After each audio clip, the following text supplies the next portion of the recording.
It's August in a crawl space in central Oklahoma, 109 degrees above ground, but 4 feet down, the soil feels like October. A man presses his palm against a buried loop of black pipe, cool to the touch. His July bill was $61. His neighbor paid $318. The difference is a $3 bag of salt in the trench. By the end of this video, you will discover why the geothermal industry buried it. Last spring, I drove 4 hours east across Oklahoma to a property outside Stillwater.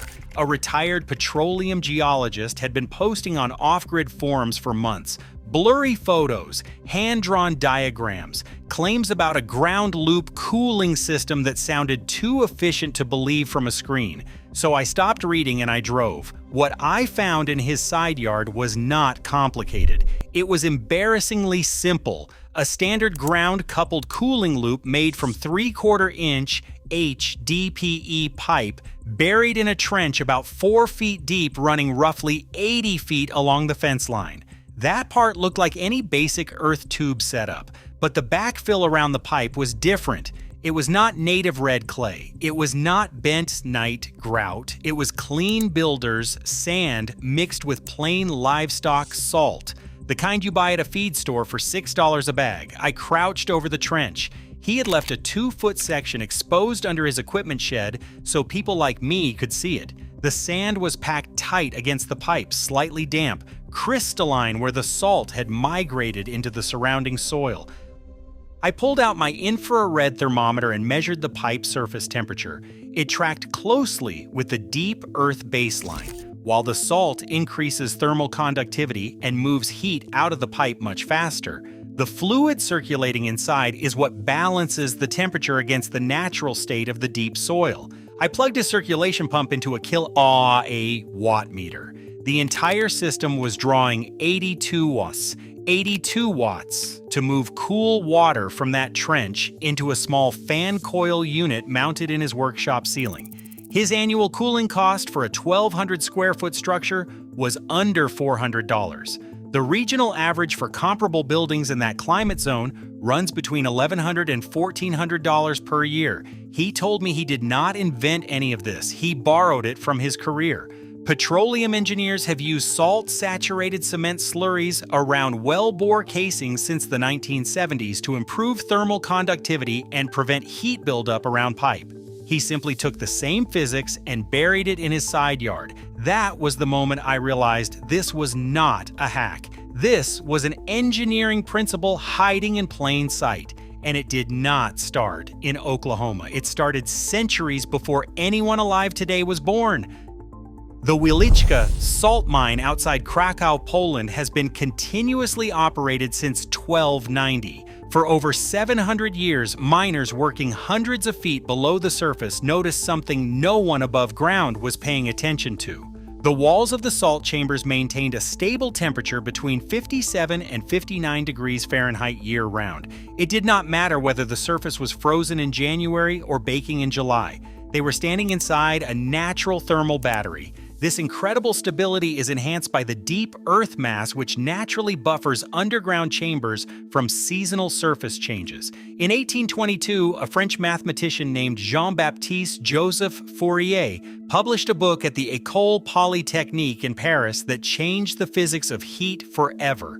The title was Théorie analytique de la chaleur.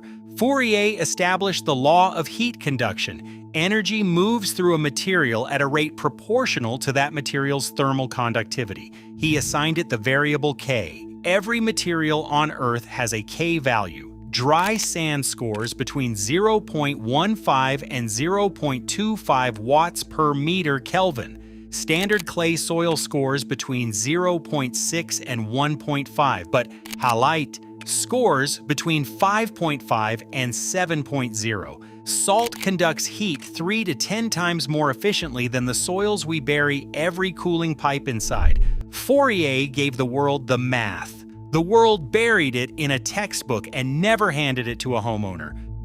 By the 1960s, petroleum engineers in the East Texas oil fields had taken Fourier's math and turned it into field practice. They began mixing sodium chloride into cement slurries pumped around wellbore casings to improve heat dissipation and reduce thermal cracking at depth. The technique spread to the North Sea platforms in the 1970s. It was published in Society of Petroleum Engineers Technical Papers. It was standard practice in wellbore thermal management. The oil industry proved that adding salt to the material surrounding a buried pipe dramatically increases the rate at which heat moves away from that pipe. They proved it and they published it, but they never told the residential building industry a single word about it. In 2010, researchers at Oak Ridge National Laboratory in Tennessee published data confirming that backfill thermal conductivity is the single most important variable in ground source heat pump performance. Not the pipe diameter, not the loop length, not the refrigerant, the dirt around the pipe.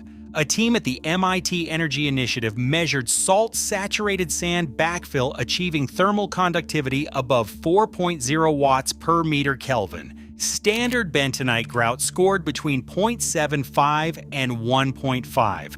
The salt mix outperformed the industry standard by a factor of 3 to 5.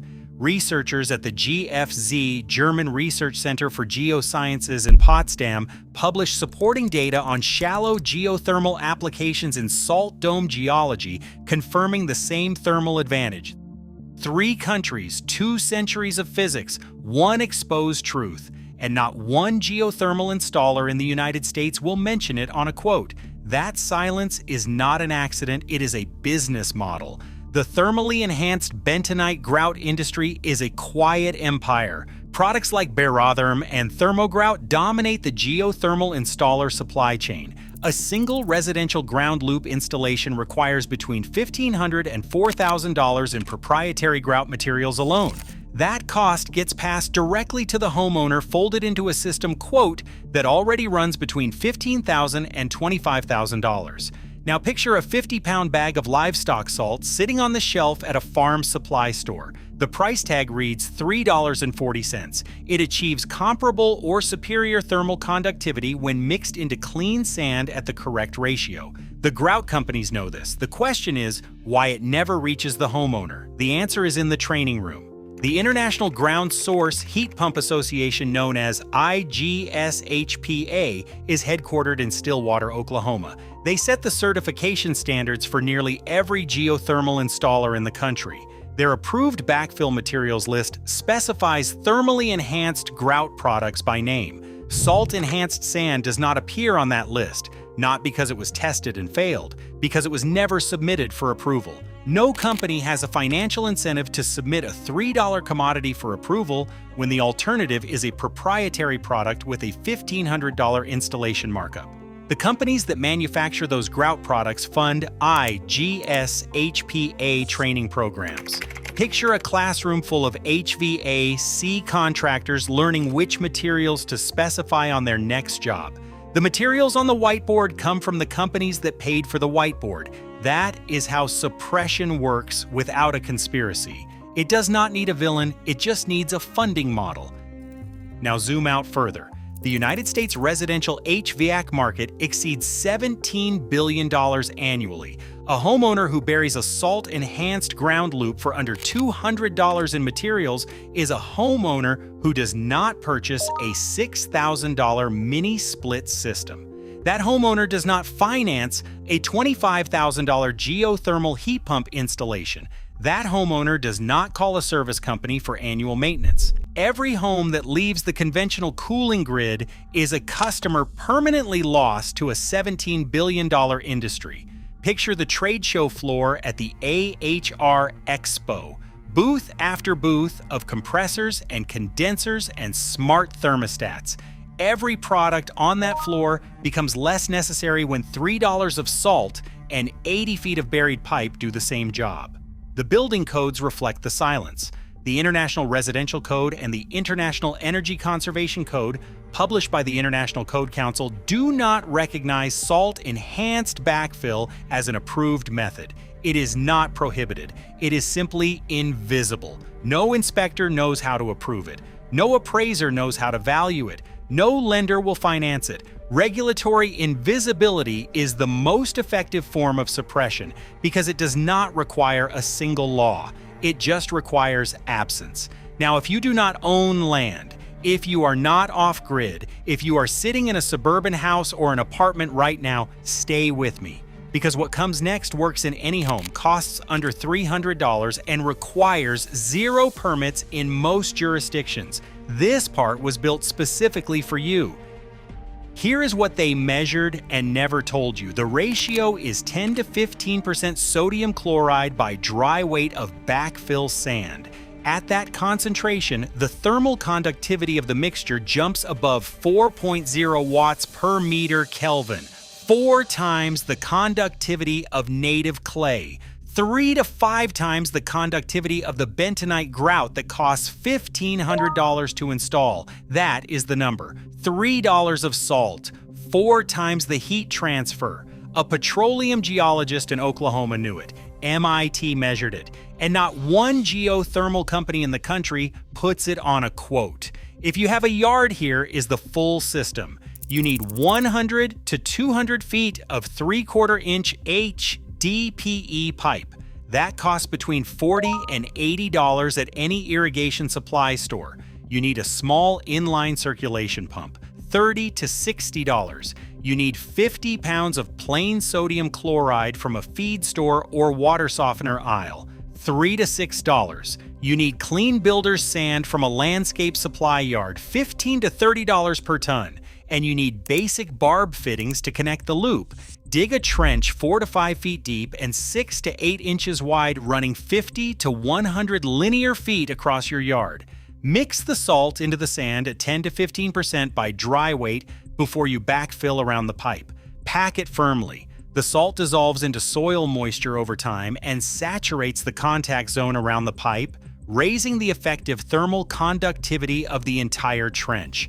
Connect the loop to a small fan coil unit or a water-to-air heat exchanger mounted in your ductwork or in a standalone blower. Total material cost runs $200 or under. The trench takes 1 weekend with a shovel or a few hours with a rented trencher. No refrigerant, no licensed installer, and no permit required in most jurisdictions. If you do not have a yard, this still works. 5-gallon buckets filled with salt-saturated sand become thermal batteries. Bury them against a basement slab or set them on a crawl-space floor or place them on shaded ground outside a first-floor window. Run a small coil of 1/4 inch soft copper or 1/2 inch PX inside each bucket. Connect the coils in series to a small 12-volt circulation pump and a compact fan coil. You can use a repurposed car heater core with a 12-volt fan for under $20. The salt-saturated sand absorbs heat from the circulating water far more efficiently than unsalted sand. Charge the system overnight when outdoor temperatures drop. Use the stored cooling during the day. Total cost is under $100. No refrigerant, no electrical panel modification, and no structural change. Just water, sand, and salt in a bucket. I want to be honest about what these systems will and will not do. The full ground loop will not replace a 5-ton central air conditioner in Phoenix in July, but it will dramatically reduce compressor runtime. It will cut cooling bills by 30 to 50%. In mild to moderate climates, it may carry the entire cooling load by itself. The system is supplemental. It drops the temperature 5 to 10 degrees. For a single bedroom or a home office, that can be the difference between running the air conditioner all day and not running it at all.